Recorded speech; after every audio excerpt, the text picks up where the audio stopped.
isi saa kumi ibyo isigasiye aho gutuma bisagamba ahubwo ituma bisahenda. Ese ubwo isi ni iki? Isi ni nde? Isi ni njye, isi ni wowe, isi ni twe. Wavutse wisanga ino nkuko nanjye naje, ntawe twabajije tujya kuza. Uravuga cyane ngo bakubone, igitangaje nuko baguseka bakakubona nk'umusazi, nyamara wita umusizi. Gusiga si ukuvuga gusa, gusiga si uguseka usandaguza ibyo usanze, gusiga si ugusirika usirikiye ndanze ngo mama shenge mu kumakome n'ibirimba mukome yombi.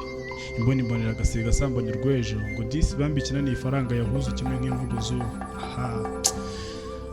Sikiwe Rwanda rwanjye ntwaro yanjye, wakuvuga twakwizire ngo kwambika imiringa muririmbe. Isi dutuye amahanga arahanda, amahoro arahinda, amahano araganza, amagana arahunga. Mbega isi dusiga dusyonyorera ku gahera. Hoya kwa here naheranywe n'agahinda, abandi basindishwa n'ibyishimo. Isi we isi saa kumi ibyo isigasiye duciye ebyiri, iyo ugeze inzira zigendwa babiri, aho ngeze ikiraro cyambuka bafashe, ampaye nka ndambukane. Yesu we ko amaboko nataye nyakeneye ngo twuzuze ibifashe. Isi saa kumi ibyo isigasiye, isanzure itandukanye n'isanzure, mwami dusazure.